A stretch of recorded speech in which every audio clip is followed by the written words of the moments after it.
Good morning. കർത്താവ് ധാരാളമായിട്ട് അനുഗ്രഹിക്കട്ടെ.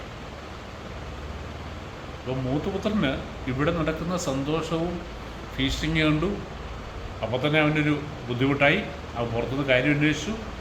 അപ്പോൾ അവനറിഞ്ഞു തൻ്റെ അനിയൻ തിരിച്ചു വന്നു, രക്ഷപ്പെട്ടെന്ന് വെച്ചിരിക്കുകയാണ്.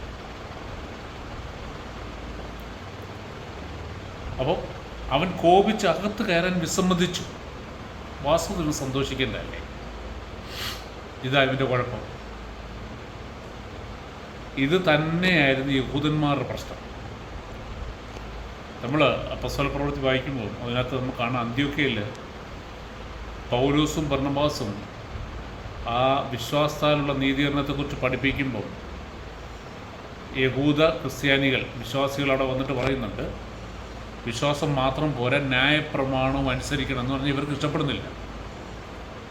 ദൈവം ഇവരെ അംഗീകരിക്കുന്നു, വിശ്വസിച്ചപ്പോൾ തന്നെ ഇവരെ അംഗീകരിക്കുന്നു. ഒരു പ്രവൃത്തിയും നോക്കാതെ, ഇവരുടെ യാതൊരു പ്രവൃത്തിയും നോക്കാതെ ദൈവം ഇവരെ അക്സെപ്റ്റ് ചെയ്തു. അവർക്ക് പരിശുദ്ധാത്മാവിൻ്റെ നിറവ് കൊടുത്തു. ഇതൊക്കെ കണ്ടപ്പോൾ ഇവരുടെ ഉള്ളിൽ അസൂയ. അത് തന്നെ എവിടെയും കാണില്ലേ? ഇവ കിടന്നുകൊണ്ട് അധ്വാനിക്കുക. അത് താഴോട്ട് വായിക്കാം. അവൻ കോപിച്ചകത്ത് കയറി വിസമ്മതിച്ചു. പിതാവ് പുറത്തു വന്ന് അവനോട് സാന്ത്വനങ്ങൾ പറഞ്ഞു. പിതാവ് ഒന്ന് അവനെ കൺവിൻസ് ചെയ്യാൻ നോക്കുക. പുറത്ത് വന്നിട്ട് ഇവൻ വേലക്കാരൻ പോയി പറഞ്ഞു കാണും, എൻ്റെ മൂത്തപുത്രൻ വന്ന് പുറത്ത് വയ്ക്കും. ഇത്ര നാൾ അവൻ അകത്തും ഇളയമോ പുറത്തു പോയി. ഇളയമോ മാനസാന്തരം പറഞ്ഞ അകത്ത് കയറി അനുസരിച്ചുകൊണ്ടിരുന്ന ലീഗലിസ്റ്റിക് ആയിട്ടുള്ള മൂത്തപുത്രൻ പുറത്തായി. തന്നെത്താനെ പുറത്തായി കേട്ടോ, പിതാവ് പുറത്താക്കിയത്. പിതാവ് പുറത്തു വന്ന് അവനോട് സ്വാതന്ത്ര്യങ്ങൾ പറഞ്ഞു. എന്നാൽ അവൻ പിതാവിനോട് പറഞ്ഞു, നോക്കൂ, എത്ര വർഷമായി ഞാൻ നിനക്ക് ദാസ്യവേല ചെയ്യുന്നു. നോക്കി, ഇവനെ മകനായിട്ടല്ലേ പിതാവ് ഭവനത്തിൽ വെച്ചിരിക്കുന്നത്. ഇവനോട് ആര് പറഞ്ഞു ദാസനാണ്? അവൻ തന്നെത്താനെ ചൂസ് ചെയ്തു. ഇന്നും അനേക ദൈവദാസന്മാർ അല്ലെങ്കിൽ വിശ്വാസികൾ ഇതേ ദാസ്യ മനോഭാവത്തോടെ ദൈവത്തിന് വേണ്ടി പ്രവർത്തിക്കുന്നു. ദൈവത്തെ എങ്ങനെയെങ്കിലും പ്രസാദിപ്പിക്കാനായിട്ട് എന്തൊക്കെയോ കാട്ടിക്കൂട്ടുന്നു. ദൈവം പറയാത്ത കാര്യങ്ങൾ, ദൈവം വെക്കാത്ത വ്യവസ്ഥകൾ. ദൈവം പറഞ്ഞില്ല നീ നിൻ്റെ ദാസനാണെന്ന്, പുതിയ നിയമത്തിൽ നീ എൻ്റെ മകനാണെന്നാണ് പറഞ്ഞത്. പക്ഷേ I choose to be a servant. നമ്മുടെ മനോഭാവം അതായിരിക്കണം. പക്ഷേ പൊസിഷനിൽ നമ്മൾ മക്കളാകട്ടോ, ഓർത്തോളം.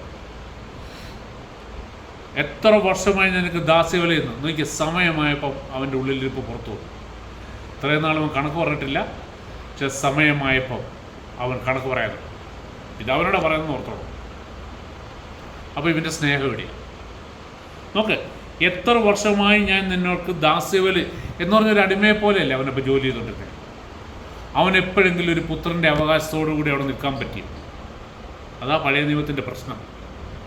ന്യായപ്രമാണത്തിൻ്റെ അല്ലെങ്കിൽ പഴയ ഉടമ്പടിയുടെ കീഴിലാണെങ്കിൽ നമുക്കൊരിക്കലും ഒരു പുത്രൻ്റെ സ്വാതന്ത്ര്യമോ അവകാശമോ അനുഭവിക്കാൻ പറ്റത്തില്ല.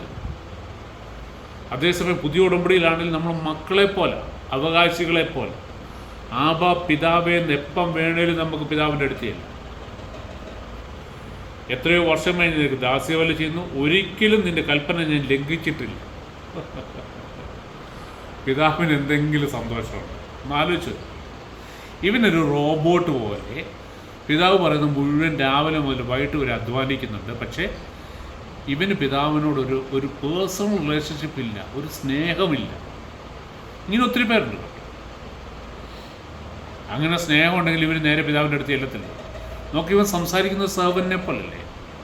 ദാസനല്ല ഈ കണക്ക് പറയുന്നത്, കൂലിക്ക് കണക്ക് പറയും. ഒരു പുത്രൻ കണക്ക് പറയും. അപ്പോൾ ഇവൻ ഒരിക്കലും നിൻ്റെ കൽപ്പന ഞാൻ ലംഘിച്ചിട്ടില്ല, എങ്കിലും എൻ്റെ കൂട്ടുകാരോട് ആഹ്ലാദിക്കാൻ ഒരു ആട്ടിൻകുട്ടിയെ പോലും നീ എനിക്ക് തന്നില്ല. വെറുതെക്കുക. അവനാഗ്രഹമുണ്ട് അടിച്ചു പൊളിക്കണമെന്നൊക്കെ, പക്ഷെ പേടിയാണ്. പിതാവിനോട് ചോദിച്ചാൽ പിതാവ് ദേഷ്യപ്പെടുമെന്നുള്ള പേടിയാണ്. എന്നിട്ട് പറയാം 30 പറയാം, എന്നാൽ വേശ്യകളോട് കൂട്ടിയേർന്ന് നിൻ്റെ സ്വത്തെല്ലാം ദൂർത്തടിച്ച നിൻ്റെ ഈ മകൻ തിരിച്ചു വന്നപ്പോൾ അവന് വേണ്ടി നീ കൊഴുത്ത കാളയെ കൊന്നിരിക്കുന്നു. ഇതാണ് പോയിന്റ്. യഹൂദൻ്റെ പ്രശ്നം ഇത് തന്നെയാണ്.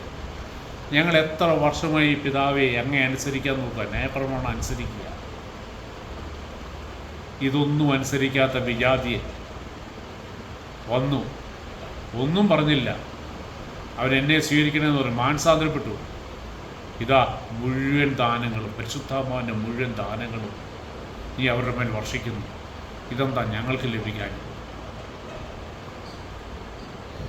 അപ്പോൾ പിതാവ് പറഞ്ഞു, മകനെ, നീ എപ്പോഴും എന്നോട് കൂടെ ഉണ്ടല്ലോ. ആരുടെ കുഴപ്പമാണ്? എനിക്കുള്ളതെല്ലാം നിൻ്റേതാണ്. അപ്പൻ്റെ മനോഭാവം അതാ കേട്ടോ. കാരണം ഇപ്പം മൂത്ത മകനാ, എൻ്റേതെല്ലാം നിൻ്റേതാ, നീ എപ്പോഴും എന്നോടുകൂടെ വസിക്കുക. പക്ഷെ നിനക്കിതൊന്നും പിടികിട്ടിയില്ല. ഇന്നും പല വിശ്വാസികൾ, ഞാൻ വർഷങ്ങളോട് ഇങ്ങനെ, സംഭവം ശരിയാ മകനൊക്കെ, പക്ഷെ ഒരു ഭയങ്കര ഫോർമൽ റിലേഷൻഷിപ്പ്, ഒരു ഫ്രീഡമില്ല. പിതാവിനെ അനുസരിക്കാൻ നോക്കുന്നുണ്ട് എല്ലാ കാര്യത്തിലും, ചിലപ്പോഴൊക്കെ തെറ്റും, അതിന് ഭയങ്കര കുറ്റബോധം കയറുക. പിന്നെ വീട്ടിൽ കയറാൻ പറ്റാതെ പുറത്ത് നിൽക്കാൻ പറ്റും, പിതാവ് ഒന്ന് വിളിച്ച് പിന്നെ അകത്ത് കയറ്റണം. എൻ്റേതെല്ലാം നിൻ്റേതാ. നമ്മൾ വചനം വായിക്കുക. നമ്മളിപ്പോൾ പുതിയ നിയമത്തിൻ്റെ ഏറ്റവും വലിയ പ്രത്യേകത എന്നറിയാം, നമ്മൾ യേശുക്രിസ്തുവിൻ്റെ, നമ്മൾ ദൈവത്തിൻ്റെ അവകാശികളും യേശുക്രിസ്തുവിൻ്റെ കൂട്ടവകാശികളും എന്ന് പറഞ്ഞാൽ യേശുക്രിസ്തു മൂത്തപുത്രൻ. ആ യേശുവിൻ്റെ കൂടെ പിതാവിൻ്റെ സകലത്തിൻ്റെയും അവകാശം നമുക്കും ഉള്ളതാണ്. അതാ പറഞ്ഞത്, എനിക്കുള്ളതെല്ലാം നിൻ്റേതാണ്. ഇപ്പോൾ നമ്മൾ ആനന്ദിക്കുകയും ആഹ്ലാദിക്കുകയും വേണം. എന്തെന്നാൽ നിൻ്റെ ഈ സഹോദരൻ മൃതനായിരുന്നു, അവനിപ്പോൾ ജീവിക്കുന്നു, നഷ്ടപ്പെട്ടിരുന്നു, ഇപ്പോൾ കണ്ടുകിട്ടിയിരിക്കുന്നു. പിതാവിൻ്റെ ആറ്റിറ്റ്യൂഡ്. മടങ്ങി വരുന്ന ഒരു പാപിയോട്, എത്ര കൊടും പാപിയാണെങ്കിലും മാനസാന്തരപ്പെട്ട് മടങ്ങി വന്നു കഴിഞ്ഞാൽ പിന്നെ പിതാവിനവിടെ യാതൊരു കണക്കുമില്ല. അതാ പിതാവിൻ്റെ നേച്ചർ. അപ്പോൾ ഒരു മൂത്തപുത്രൻ്റെ മനോഭാവത്തോട് നിൽക്കല്ലേ, ഞാനെല്ലാം ചെയ്തു, ഞാൻ ഇത്ര നാൾ അനുസരിച്ചു, എനിക്കെന്ത് ലഭിച്ചു? ആ സ്നേഹത്തിൽ വസിക്കും.